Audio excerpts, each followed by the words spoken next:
Hi, and welcome back to another day, another episode of Mozzie Presents, where we dive into stories of inspiration and success. I'm your host, Mozzie, and if you're new here, Mozzie stands for Moments of Success and Inspiration. Right, let's get into it today. I was thinking while I was driving into the studio today of how to introduce my guest.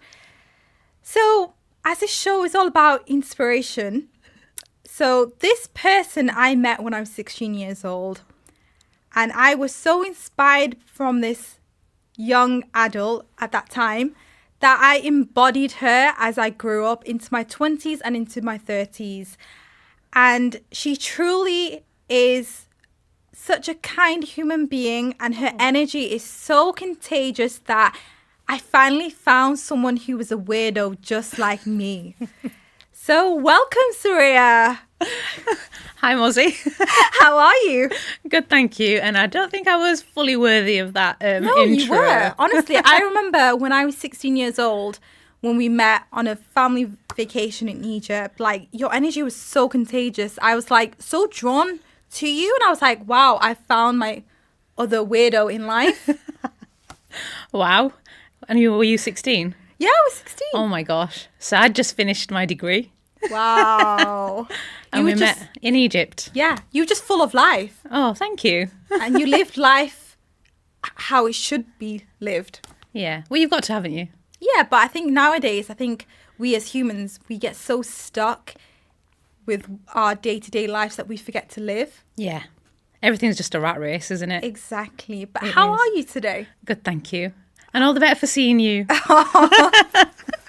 Okay, as we get into the podcast, I kind of want to go back and talk about your childhood. So can you tell me what was your fondest memories as a child?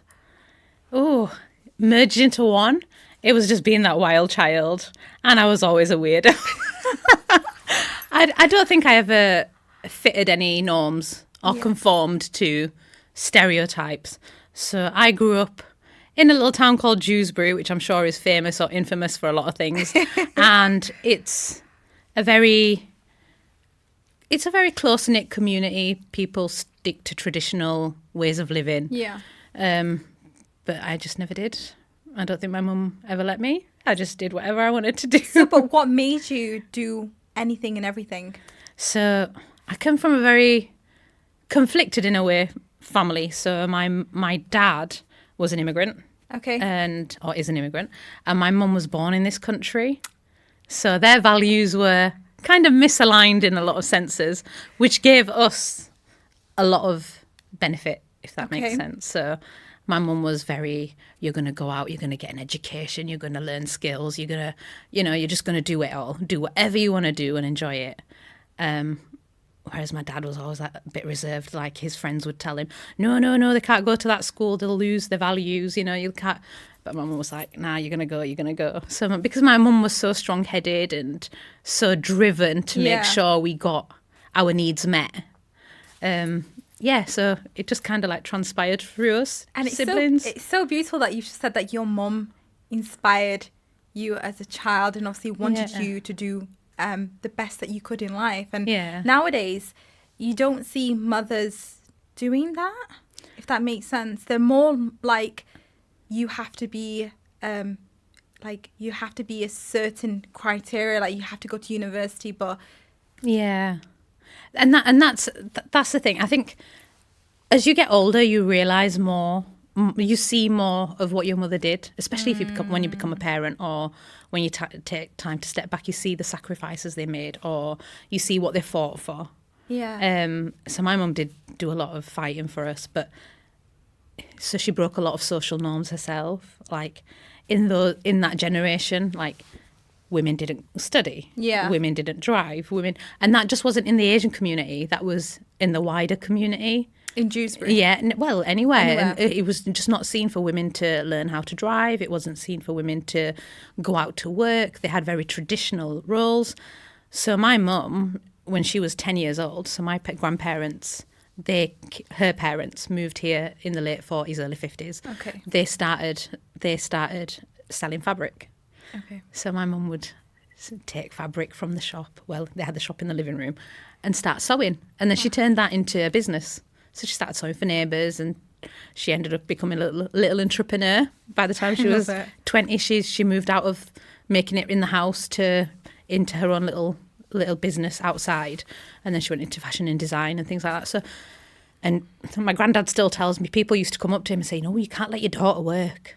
You can't let your daughter, it's not good to let our daughters get out and give them this much freedom. But why do you think they used to say that back then? I think they just thought that they'd lose sight of their traditional values. And I think it was a lot of men that were saying it. So if men were saying it, you kind of think, is their pride being hit? Or they're insecure? Yeah, possibly. So as a child, what inspired you and what did you actually want to become when you were older? Oh, the traditional, my dad wanted me go into the medical field or do something that was going to give me a secure job. So he'd probably wanted me to be a doctor or a dentist or, But what did you actually want to be? I didn't care. You didn't care? I changed my mind so many times. And I think a lot of young people, even now, change their mind so many times. I wanted to be an accountant, or I wanted to be a dentist, or I wanted to be a pharmacist or something. I was really into my science and maths and English. So I was a real swot in them days. So, yeah. I was a very different person to what I am now in those days as well, in a lot of respects. In what way would So you say? I was very quiet. No. Oh yeah, I love spending time at home. I didn't like going out to crowds. I used to spend a lot of time at home. So you're studying. telling me that you were an introvert? Oh, massively. I used to study a lot. Well, guys, the person that I met on holiday was not like this. Trust me. So that was my childhood. Do you know what? Since though, what empowered you to become who you are today? Obviously, I think just as life's evolved, I've just rode the waves as I've moved along. So a lot of my childhood I spent studying. I mean, if I did go out, it was always on my bike. It was active, but not social. It was like just me on my bike or me out on a walk or just me and my brother or something. Okay. But never like lots of friends. And to be fair, I still don't have lots of friends. But I think that's the best thing because yeah. you should be able to count your friends on your fingers.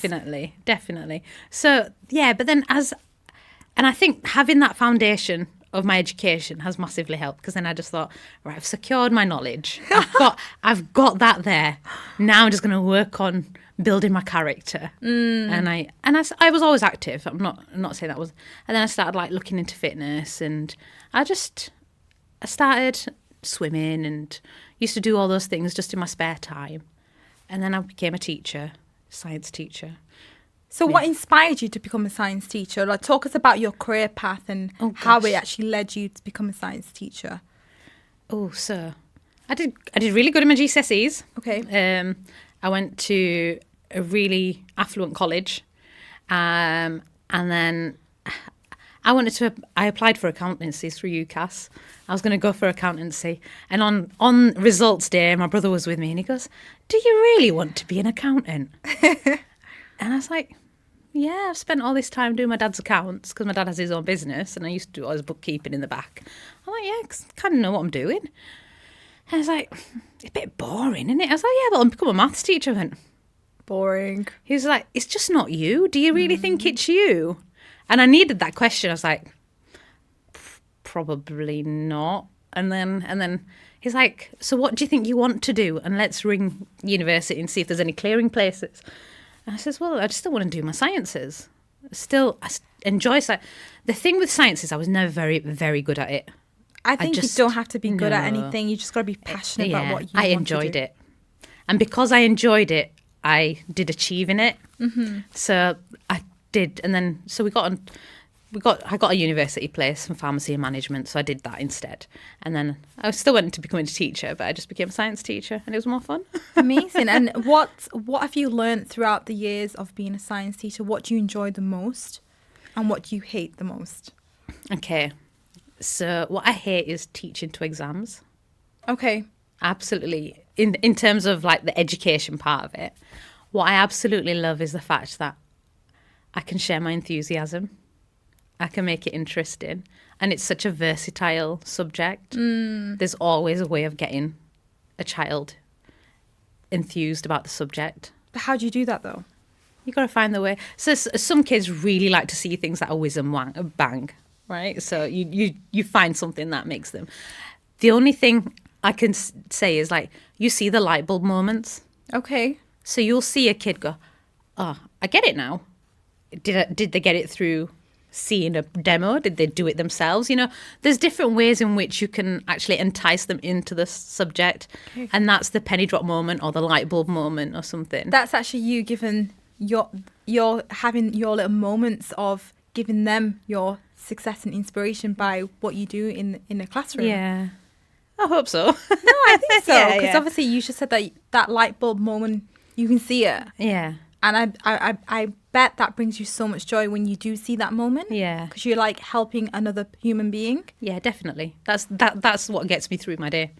Every lesson, that's exactly what gets you through it. And what do you hate about being a science teacher? Like, if you could pick one thing. The paperwork. The paperwork, like every teacher would say. Is there a lot of prep that has to go into being a teacher? Like, A lot. start? A lot. I mean, people say, "Oh, it's really good. It's you finish at 3:00. You've got all these holidays." It's You not just like don't. that. You just don't. No. Term time, you literally cannot have a life. You Okay. cannot. You take your work home.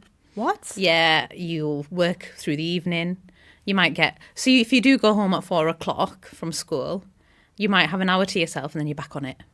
Preparing for the next day, doing whatever you got to do. And that's it. Next morning, you go in early, get all your photocopying done maybe. Oh, yeah. Do you not have any help? No. So how do you know what to prep for? So you just follow the scheme of work. Interesting. Yeah. So do you not ever get bored even prepping? Oh, that's the fun part. Prepping the actual lessons is okay. I think everything else that comes around it, it's like...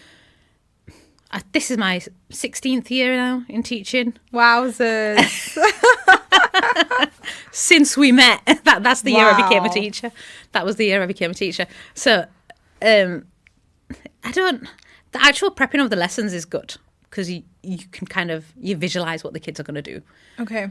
What really gets you is like, you can see them reinventing the wheel. And it's just like, oh, just give it something and name it something different now. And then you've got to implement it in all the lessons. And it's like, we did this before. It was called something else. Now we're just doing it again and doing it again. But you don't ever feel like you feel bored, like, of doing the same thing over and over? No, quite. Because the topic, science is so broad. I don't think you ever...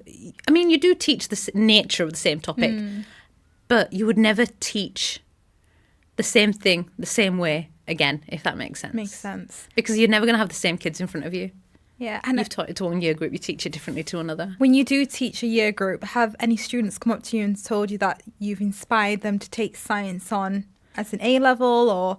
Yeah, so my mum has a neighbour, you wouldn't believe this, and she says every time he's... as I used to teach the daughter, and every time the dad sees my mum, he'll say, your daughter's the reason my daughter's a doctor. Oh, wow. And she's going into neurology. I think she's going into neurology now. So he'll say, she's working at this hospital and she's going to do this now. She's becoming a consultant. And I was like, oh, so proud of her.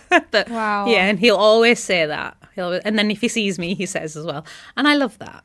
Yeah. I mean, and not everyone, it's not always everyone that gets like a high-flying job. But it's not all about high-flying jobs. No. And that's it. You come across kids like a girl that I used to just talk to on my duty. I never taught her at all. But I remember she always used to just come to me and chat. And just about life advice. What do you think I should do? Do you think I should? And completely neutral advice that I gave her. And before she left, she came and gave me a card saying, thank you so much for all the time that you gave me. I was like, just stood there in the corridor talking to you. Yeah, but you actually gave her your time. And I think people don't actually understand that giving someone your time is the most beneficial thing that you can ever give a human being because time is Absolutely. precious. Time is currency. Yeah, it is. So never is. ever feel like Yeah. you've not done anything. No, Because, and giving a young person your time is definitely the most valuable thing you could do. and I feel like when I was younger, I didn't have anyone to turn to because I was such a misfit. I felt like I was never guided towards the right path of where I need to go. And I feel like now it's my responsibility to help guide other people to be where they need to be in life and fulfill their purpose. Because I feel like we as humans, we're living, but are we actually truly living our purpose in life? Yeah. Are we living a meaningful life? Yeah. Which We try our best, don't we? we try our best, but how much do we actually try our best to live that life? Or do we actually make excuses? A bit of both, don't we? But why do we do that? Social convention. And I think social pressures. Yeah, Because we all definitely. want to fit into that social bracket of being perfect, but realistically, no one's perfect. No, it comes at a price. Yeah. And Does. do you actually want to be perfect? No, I'm far from it. Yeah, but what's the fun of being perfect?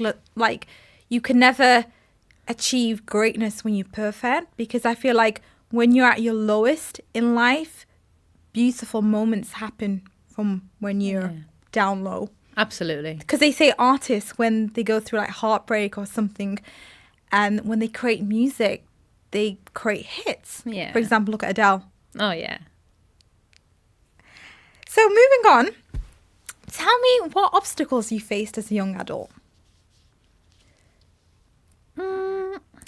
Gosh, lots.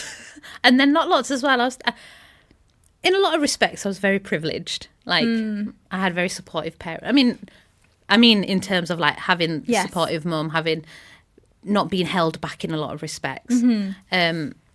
So I don't really, in that respect, I don't think I had a lot of obstacles. If I wanted to go away, I could go away to university if I wanted to. And that for my generation was probably a very new thing.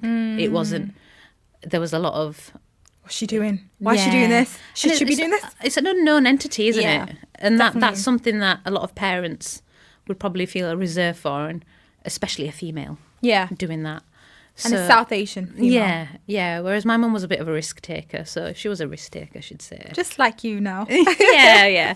So in that respect, definitely, obstacles probably as I got older and I started. Yeah. So young in my youth, I was free as a bird. Do what you want, you know. So nothing was, and because we had that, nothing was a novelty. So I didn't want to rebel. I didn't want to. Because you had everything so Yeah, openly. and my mum was at one point. My mum was so worried, like I would rebel because I didn't want to rebel. And she's like, "Why aren't you rebelling? You should be rebelling." And she's like, "Right, let's go dye your hair." What? I love it. And I was like, "Okay," and she's like, "Okay." So she took me to the hairdressers, and I was like, "Okay." So in those days, there was like a trend where you used to dye the bottom of your head. I don't know if you Yes, remember. yes. I don't know if you remember it. So I was Ombre. like, yeah, but it was like a wild colour. So I was like, I'll go for red. She goes, no, get pink. What? She goes, go pink, just go pink. I was like, and then we went home. I was like, oh, my dad's gonna flip a lid. Did he flip? My dad was like, what on earth is going on here? And my mum was like, well, she's gonna rebel one day, so she might as well do it now. And then my dad was like, just not happy about it. And Mum went, I don't know why you're not happy. She's getting blue next week. I love how your mum instilled those little moments for you to rebel. Yeah. So it kind of made you feel like you didn't need to rebel later down in life. Yeah. And I think that's really what happened. Because then, my mum's dad, he's very, very relaxed as well. And then when he saw my hair, he was like, oh, I really like it. God. And I was like, oh my God, I didn't expect that from my granddad. But yeah, so it was, but then at the same time, she was like, oh, she was quite like, I need to make sure that you do this, get it out your system So now. important, yeah. And it did teach me a lot. Because I feel like when you rebel younger, it's not as bad as when you rebel when you hit like your late 20s and 30s, because it's a whole different level of rebelliousness. Yeah, definitely. And I think sometimes some people can't come back down. Yeah. You kind of lose sight of yourself then. Yeah. But in a way, it's also, you find yourself as well. Yeah. So we're just going to go back to where you said that, like, as you got older, you had more obstacles. Tell us more. I want to know. What obstacles did you face? Society, I think. Oh. It's funny, I was telling somebody the other day, So I used to. So I have my older brother is very supportive. So anything I've said I wanted to do, he's always been like, "Okay." This is the same brother that helped you through yeah, university, yeah. okay. Like he's been like a father figure for us all in a way, because Yeah. obviously my dad was born abroad and he didn't really understand the systems and Yeah. things like that. So my brother's always done it first and then kind of guided us through. And like if I said to him, I want to start cycling again. I've not done it since I was a child. So he's like, okay, come on then, let's go. I love it. So we got bikes and we went. And, you know, he'd get phone calls whilst we were on the bikes. And it was so funny. His friends would ring him. And I mean, this is now me left college or in college. And I've just seen your sister riding a bike on the main road. You know, like, that's so weird. And my brother's like, well, maybe you need to get your sister on a bike, you know? I love it. I go, what's your problem? And, you know, people will be like, I've just seen your sister out, like on her bike or running or something. He's like, and? What's the big deal? Yeah, that's the thing. And if you go like it was a big thing, and then them days like, why are you all in a mixed gym? It's like, why are we not? Wow. Yeah. So, but luckily my family just didn't really care. They knew that there's an element of trust, isn't there? You're not going to do anything wrong. And the fact is, the more you're exposed to it, the more of a norm it just becomes. It's not a novelty. It's not something that's going to make you want to you rebel. become less interested because you can see it. You're like, I can touch it. I've done it. I don't want it anymore because it doesn't bring any satisfaction to you. Yeah.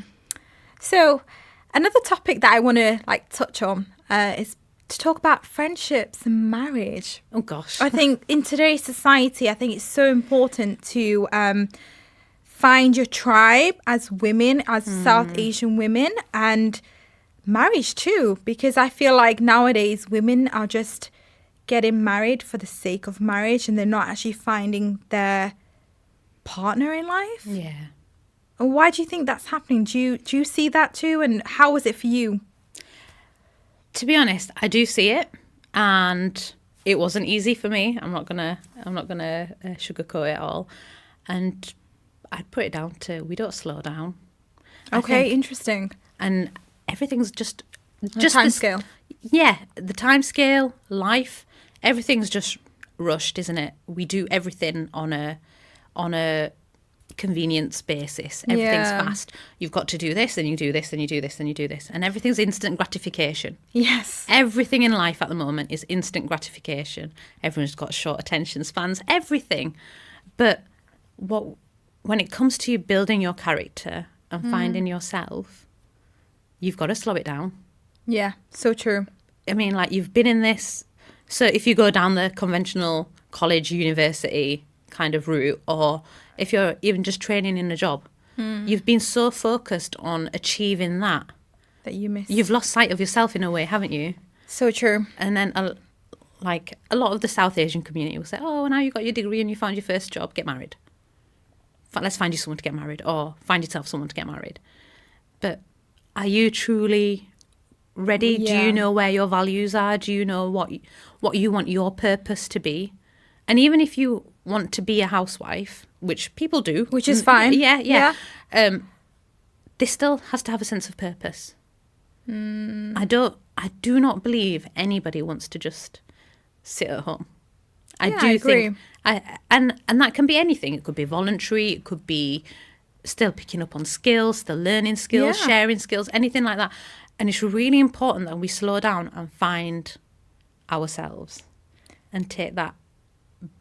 So me and my fitness journey, as soon as I qualified as a teacher, I went through this real pit. I really went into a real... How old were you? So I was 21. Whoa. Yeah. I went into this... I was working... We talked about the whole teacher life. Yeah. Honestly, my life was just school. I used to work full-time then. Friday night, I'd do about 3 hours of work just so I had 2 hours on a Saturday free. What? And then on Sunday morning, I used to wake up at like 5 o'clock in the morning, do my marking so I could go to the gym for 9, come back for 11. You were 21. I know, but that's what my life became. And any newly qualified teacher will tell you that's what their life is. Wow. It's just a whole cascade, and you do spiral into that, and before you know it, you've lost who you are. Yeah. You've lost where you're at. You've lost lots of connections. Yeah. Family and friends, everyone. And then I started getting into a bit more fitness. I realised. So how did you recover from spiraling downhill? It was, do you know what? It was that brother again. Oh my God. He keeps making Your an brother's a appearance. legend. He keeps making this appearance. He actually said to me, we never see you. You're always on that Oh. laptop. Interesting. He said, you're always on that laptop. Were you living at home at that time? Yeah. And then I thought, oh God, yeah. Did you realise it yourself, or you had to have that wake-up call from your brother? I didn't know. I didn't see it at all. I lost complete sight of myself. But how crazy is this that we all do this? Yeah. And as women, we do this on a probably daily basis, and we don't actually know that we're lost until someone tells us, like, are you meant to be here? You meant to be doing something else? And then you realise, okay, who am I? Yeah. Definitely. And then that's when I kind of just like took a step back. And then I started, building my life up again. I was like, right, I'm going to start going to the gym a bit more. And in that time I'm skipping back. In that time that I'd really committed myself to being a teacher, qualified teacher, everything else, I'd gained so much weight. It was unreal. And that's when I started going back into the gym. I started losing weight. I started feeling, but it wasn't even about losing the weight. It was more about how it made me feel. And my self-esteem started building back up, started getting a bit more confident. Actually, but most importantly, I realised what I was worth. You know, fitness isn't about how you look. It's how you feel. Yes, definitely. It's about how you feel and the characteristics it builds with it. Your self-esteem, you learn to be a bit more resilient. You take the downfalls, you have good days, you have bad days. Yeah. Some days you can reach your toes, other days you can't, and it's all about accepting how you feel as well that day. And I think how we as humans, we don't accept how we feel, and we don't actually ask our body, how are we today? Yeah. We ask our mind, and our mind will be like, yep, we're good. But no, how is your body feeling? Yeah. We don't actually check in. And this is why I love yoga and Pilates and somatics. Yeah. So I just taught yoga this morning. This is why you're feeling so zen right now. Always. Yeah, it is. It's amazing because you learn to observe your body in that time, in that place, and you appreciate it. Yeah. And that's something that yoga really, really helps enhance. So when I first got back into my fitness journey after becoming How a did you teacher, actually get yourself to the gym? Because with the audience who are watching in today and thinking, I really want to go to the gym, but I can't actually get out of my room. How did you actually go, right, okay, enough's enough, put on my gym gear and let's go? Because it's a big deal. Yeah. I went with my mum the first time. Okay. Yeah, so so just find someone. Yeah. Okay. Take someone with you. Even if it is just stepping in the place and having a look around. Okay, guys, listen in. Take that first step, leap of faith. Yeah, that's the one. Just have a look around and you build up the courage. It's never easy the first time. But once you've been the first time, that first time's done. And it's same with group fitness. It can be really daunting to think about it. But actually, when you're there, everyone will forget about say, everything else. I had a first time too. Yeah, we all do. Yeah. So you'll find that people in the gym, in fitness, are really accommodating because everyone's been on their own journey. Yeah. And you get to meet so many different people from different backgrounds. Yeah. And when I go to the gym, I meet so many characters and I look and I'm like, wow, they all have their shizzles together. But then we realise we're just all human. We all want to be loved and heard and seen. Yeah, it's fantastic. So what do you actually enjoy about being a fitness guru? Fitness guru. All of it. There's not one bit that I don't enjoy. Absolutely all of it. And how my fitness journey has evolved, I love seeing that as well. I love seeing the evolution of how people change over time.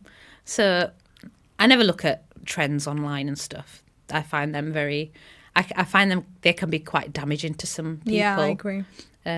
At one point, I actually had people come up to me saying, clients come up to me saying, and show me these Instagram pictures. I was like, this is what I want to look like. And I was like, well, what's wrong with the way you look now? Yeah. You know, and that person's not real. That's just the way they stood. That's just the angles that the picture's taken from. And that's their body, you know. But I feel like women and people in general, we don't actually love ourselves. If we loved ourselves, we wouldn't compare ourselves to a picture of a person that we've never met and who we don't know. I think when I say when we need to love ourselves, not just love ourselves, but feed our body with good food. Yeah. We're all filling our body with junk, filling our minds with social media, but in the long term, it's harming us. Yeah, it is. And the body will always keep the score. Yeah. And I feel like we're not taught that. And I feel like as you get older, you start thinking, hang on, what did I miss as a teenager? Yeah. And how can I help other people not spiral downhill? Yeah. And that's the thing. I think there is a real danger to the young mind when it comes to acceptance. Yeah. And riding the waves. But people don't want to ride the waves because it's hard, because you can't swim. You just have to sit present and allow the waves just to go. Yeah. So I think my mum was really worried about me after I had my little boy, because she was like, so in the past I have had an eating disorder, whereas I was just really obsessed. And I think she was really worried that, oh, your body's going to change now. What's your response going to be? And she sat me down and she said, remember, your body has just been through something that no man could ever do.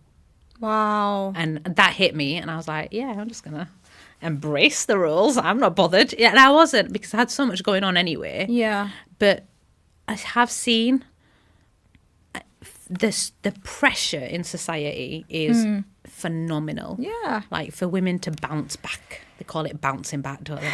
After they've had a child, or after they've had any kind of trauma or operation or anything like that. But actually, it takes longer to rehabilitate. Yeah.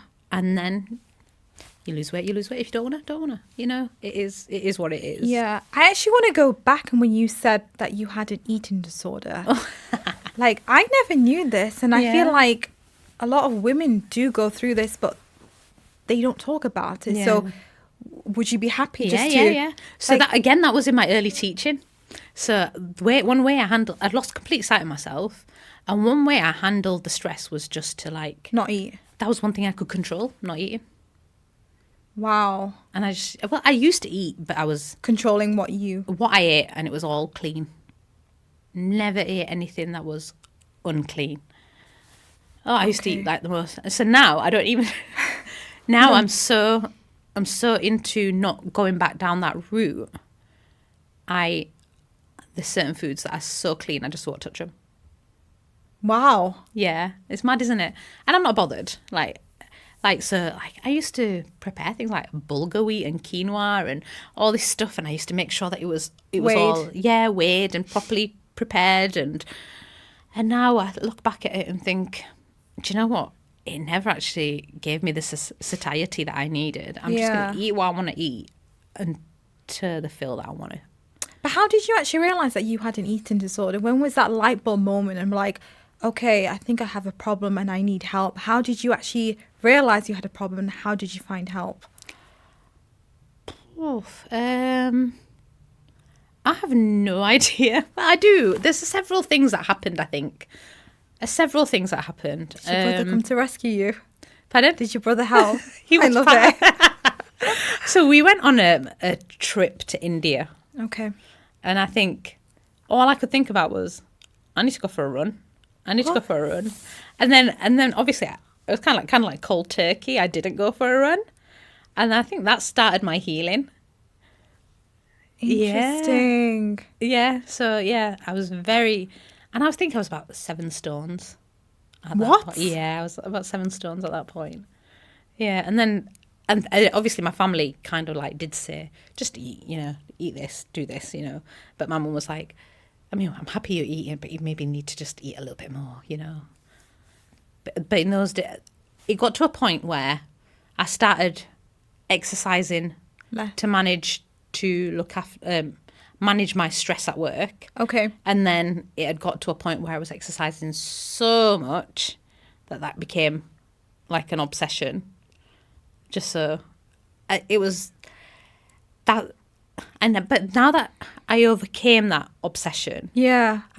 I'm grateful for it, because it's really helped me where I am now in terms of my fitness journey, understanding stress management, understanding it all. I was really chasing that runner's high constantly. But I think we all do that. Yeah. We all have our different bad Yeah. ideas. Yeah. So I used to run like 10K every day. What? Every single day. I was so obsessed with running. I hate running now. Absolutely hate How running. crazy. It's because you've healed. Yeah, When you heal your body, you don't go Yeah. back to your bad habits. So, I mean, and that was 15, maybe 14 years ago. Wow. That I experienced that. And then last year, I decided, so 2 years ago, I decided I'm going to do a triathlon next year. So that was last year. But I had to run as part of the triathlon, wow. obviously. Did that bring back bad memories I or thought it might. trauma? I thought it might, but the club that I joined were amazing. Okay. Were absolutely amazing. They really supported me through. Like, the coach, he was just like, he'd been through so much himself, and like he was like, no, you got, like really encouraging and really pushed me through like getting over it. And then it was just, I didn't look back. I don't run all the time. I just run when I have to. But I have said to myself, no, I'm going to try and get back into it a little bit. Yeah. And just break that cycle that I still have a mental barrier. Yeah, I still have a little bit of blockage. a barrier in my head to do with it. Because you do see, Yeah. you can envisage, oh, I'm going to start chasing that high, and Yeah. it's going to go out of control. But I don't think it will this time. Okay. Yeah. What, how, like, obviously your experience taught you a lot in life, but other women who are listening in today and thinking, oh, like, I have a problem, what's the first thing you would tell them how to get help and how to just to change their mindset of like to say that they're not alone in this journey? Reach out. Okay. I mean, the very first step would be to acknowledge it within yourself. Okay. Right. Acknowledge it within yourself that actually there is something that I need to, that I do need to address. Yeah. And once you've acknowledged it, maybe speak to somebody that you can trust. Okay. It doesn't necessarily have to be someone within your family. It can be anyone. Just say, how do you think I should handle this? Okay. And it's all about baby steps. Yeah, I agree. And it's not about being that striving to be perfect. You're going to take one step forward, 10 steps back. Yeah. And it's okay. Just ride the waves Yeah. and feel like you're going to move ahead and succeed with it. Okay. Well, thank you so much for being so honest, because I never knew that and I've learned something today. So thank you. So finally, I want to talk about childbirth Oh, gosh. and your experience, because I feel like women nowadays don't talk about childbirth and how like gruesome it can be, because people, like, women forget once they have a baby, they're like, oh no, it's amazing, then they have another baby. But women don't educate other women of what childbirth is. Childbirth. Childbirth. Oh, gosh. So I had the most horrific childbirth. Long story short, it was 48 hours.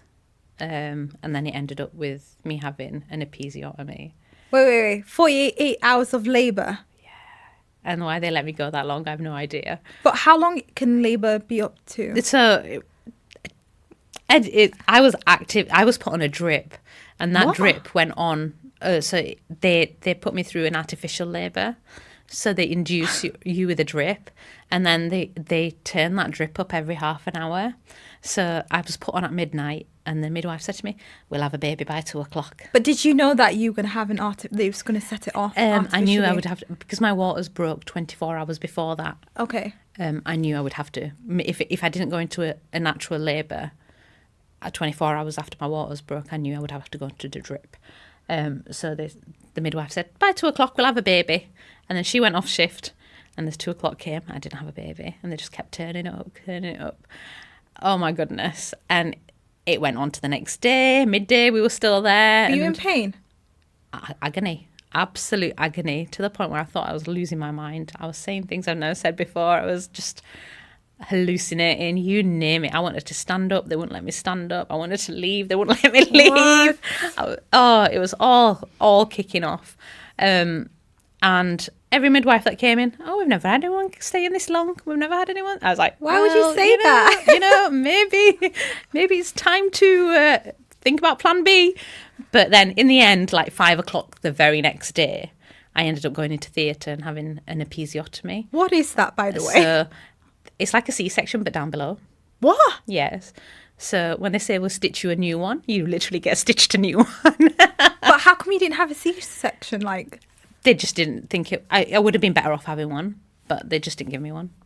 But why? No idea. Surgeons decided. Yeah. I just feel a bit, yeah. So then I went into theatre. That happened, and they used something called Keelan's forceps. Do you know what they are?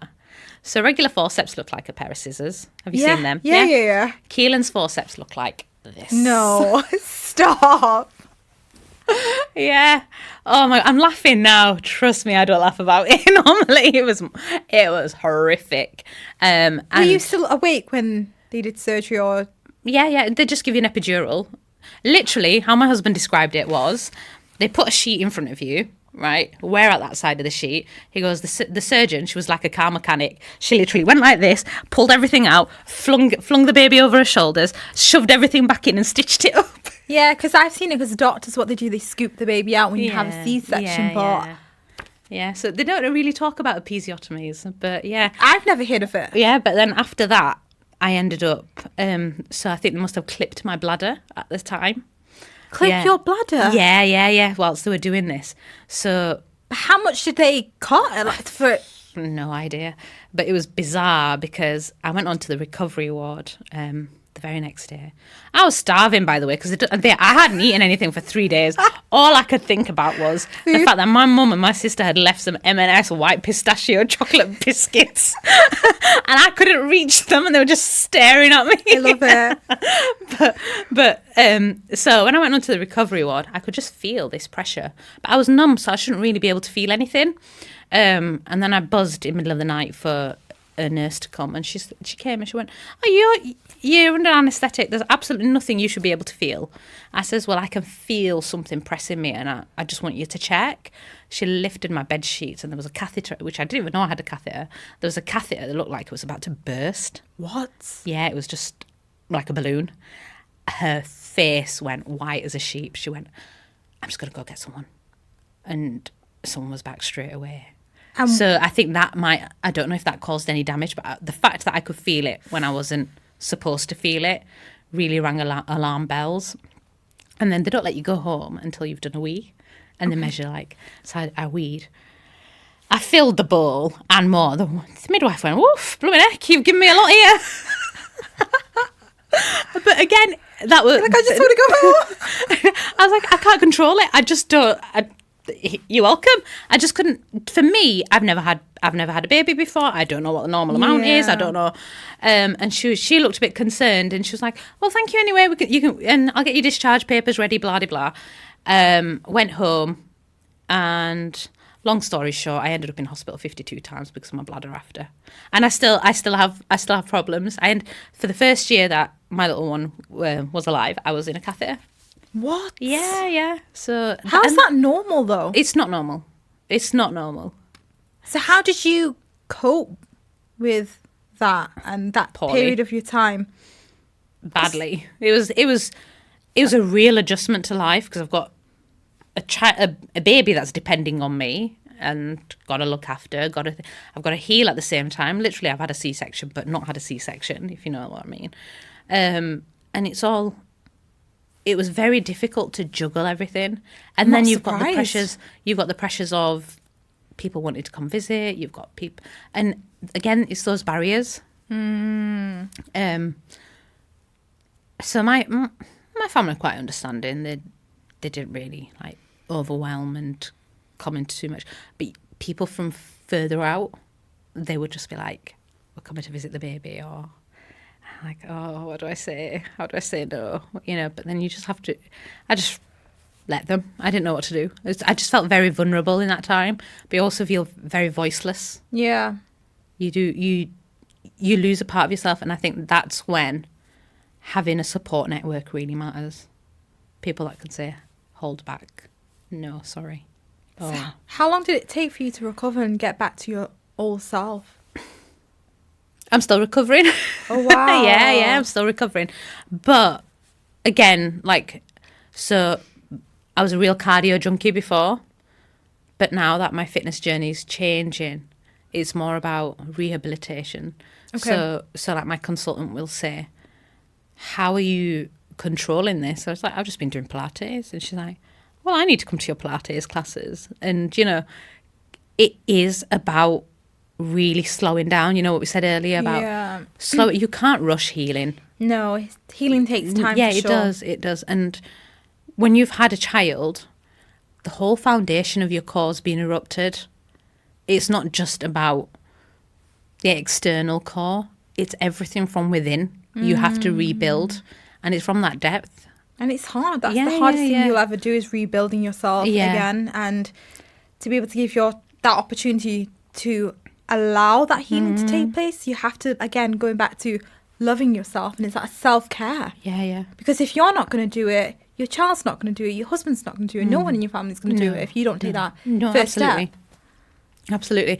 And then I really took, like, whilst I was expecting, I used to do a lot of pre and postnatal stuff anyway. Okay. And I really took my journey a little bit further, and I really started helping a lot of like pre and postnatal people, like, and it just deepened my understanding, because I always before I felt like a bit of a fraud when even though I have all the qualifications, I always felt like a bit of a fraud because I thought I'm pre and postnatal qualified, but I've actually never lived the journey myself. You're doing it with purpose because you've experienced it, and now you're giving back what you've learned through your experience to other women, and you can see it because I think people will be able to like relate. Yeah. Because you give them empathy because you've been there, and I think women can really understand that. Yeah, definitely. And like, there's so many ladies that have had like babies 3 or 4 years ago, and they're still living with like a separation, like a diastasis recti in their abdominals. And seriously, I had one lady where I put my whole hand in. I was like, you need to see the doctor. What? Like, so when you're pregnant, you've got two sheets of abdominals here, so they separate. So like when you're pregnant, they kind of go like that. Oh wow! And then you need to bring them back together. Again, that's breath work, healing, Pilates, all that. No one tells you this. No. And this is the thing. I actually had a discussion with my health visitor because she said, oh, well, you know, you seem to know what you're doing. Just do your Kegels. She said to me, do your Kegels and you'll be fine. And I looked at her and I said, so you're going to teach me how to do my Kegels? She goes, you know what to do. I says, it's an exercise. I said, I do, but do you say this to every patient? And she said, yes, I do. And I was like, well, how do they know what a Kegel is? Because if you just said that to me on your way out the door, I would have just... Yeah, like same. It's gone over my head. There's a baby crying in there that needs milk. You know, I've got nappy to change. I've got this to do. And you've just said, do your Kegels. Like, that's the last thing that I processed, or if I processed it. And she said, yeah, but that's why we have a self... I can't remember what she called it, but basically you do your own research and you figure it out yourself because we're stretched. And I was really disappointed in that. And I understand it's not her remit. But she said, well, that's why new mums come to people like you, because you'll go through it. I was just blew my mind. And till now, that's all I go on about now, to all the classes I teach. Whether they're pre and postnatal. And I said, do you know how to work your pelvic floor? And the amount of times, in every class guaranteed, unless they've been to my classes before, they won't know. Wow. Yeah. And I think more women should be doing more classes like what you do, because you're creating awareness for other women. Yeah. Because not all women have time to research. Yeah. Women work. Yeah. We work. And some women have like high stressful jobs, and the last thing they want to do is go and read a book about how like post pregnancy. But even men, like there's 80% of men that have pelvic floor issues that don't report it at all. Wow. And then you have, so it's a whole generic issue that none of us discuss. It's like, you've seen the adverts on telly about like Tenor Lady or Always or whatever they are, not name dropping anything, but they normalise leaking so much. Yeah. And it's like, it's not normal. It's not normal. Yeah. And it's something that you really need to create awareness of. So even in the gym, you'll see it's at the moment, like there's the squat culture, isn't there? There's girls that really want to squat heavy. That's fine. But are you strengthening your pelvic floor? Because if you're not strengthening your pelvic floor and you're doing heavy squats, you will eventually just have weakened muscles down there, and that will lead to weaker inner thighs. That will link to weaker core muscles. It's a whole cascade of events. It's not just an isolated muscle. They are linked, and there's a chain. Wow. Yeah, there's a bigger picture. See, you obviously, as a gym goer, I never taught. No. Even in classes or like PTs, they don't really want to discuss. They just want to make sure your physique looks good. Yeah. They don't want to tell you the inner work, what you need to do to have better physique. Yeah. Wow. And it's a whole education thing. If I could educate everyone, I would. I'd love to. I think that's your next big thing you should do. Yeah, I'd love to bring it into schools as well, like technique, learning about your core muscles, learning about how your body works. And that's the way physiologically you will develop. Let's find the big words. I like how it's kind of like gone. Your life has gone round in a full circle, because I feel like now you've are living your purpose. Yeah. And it's just so nice that what you're doing to help educate other women. Yeah. So they don't need to go through what you went through. And I think it's very rare, because sometimes women don't tell other women stuff. A lot of us don't. Yeah, and I guess it's human nature. Again, it's just, women project, and I don't know why. And I think knowledge is so powerful. It is really powerful. I think a lot of us have. I say us because I think everyone has an element of it. There's a sense, not necessarily an ego, but there's also pride. Yeah, and there's also a fear of being wrong and less better than someone else. Yeah.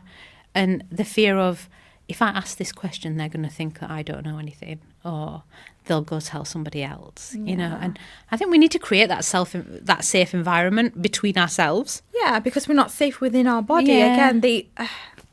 Again, I've been on my own journey, and for me, I've had to accept who I am and be okay with the fact that I'm not perfect. I don't want to be doing this and then feeling like I can't achieve what I want to achieve because it's not my goal. Yeah. And that's okay. Yeah, and it's okay. And I've actually learned the fact that it's okay to be present. Yeah, and it's okay to just watch the process. And it's okay just to sit down and not do anything, not be on my phone, not be fidgeting, just sat and just meditate and looking at the ceiling. Visualise. Or maybe not even visualise, just observe your breath. Exactly. Yeah. And I think it's so important to learn. Yeah. But going back to your next ventures in life, you've kind of explained one that you would love to go into teaching about. Yeah. That's something I'm really passionate about. So what's stopping you? Time. Opportunities? Yeah, probably. Yeah. But honestly, I do believe that you need to go ahead and press forward. Yeah. So I have started it because I do a yoga club at lunchtime at school now. So the kids come to that. Cool. And I really didn't think it would take off, but the kids attend and they love it. So okay. Yeah. So I think you're onto something. Yeah, here. Definitely. And I think you're going to help other women come out of their shell and allow them to be accepted in today's society. Yeah, definitely. Well, thank you so much. Thank you. Before we end the show today, we have our last segment, which is rapid fire round. I'm going to ask you a couple of questions. I'm not good at this kind of stuff. It's fine. Whatever comes to your head first, just say it. So question 1, what advice would you give your younger self? Slow down. Okay. Slow down in what measure? Not everything has to be perfect instantly. I love that. Yeah, have very high expectations. Love that. Second question is, if you could have dinner with 3 influential people, who would it be and why? Oh, I like this. So, influential. It could be anyone. Anyone. Yeah. Okay. So my first one's going to be David Attenborough because I just have a really big soft spot for him. Nice. Fauja Singh. Have you heard of him? No. So he is the Sikh marathon runner. He started running when he was 80. Yeah, and he started running because he lost his wife and then he lost his son. Okay. And he loves to talk about, so he's 113 years old now, but he talks about how he gets through the marathon. Wow. Like his dialogue within. That's beautiful. Yeah. How many people did you say? You got one more. One more. Could be anyone, dead or alive. Oh, gosh. Now you're getting me. Third one is going to be, who's influential? I want to go for someone really mainstream, but I'm just not into my celebrity era. So who's... It could be anyone. Historical. Let's go with Mary Curie. Okay, interesting. Why? Female. Science. Let's do it. Nice. What's the best advice you ever received in your life? You've just done something no man could ever do. I love that. What does success mean to you and what inspires you? Fulfillment. Okay. So success to me isn't something tangible. It's something that makes you feel good, but also something that makes you give. Okay. So giving back. It could be society, it could be to people. That's beautiful. Yeah, sharing. What's something you are working on within yourself? Healing. Okay. Constantly. And I don't think it'll ever stop. That's beautiful. Yeah. Thank you so much for being on my show today. It's been a thank pleasure. you for having me. Thank you. Thank you. Thank you for tuning in to Mozzie Presents.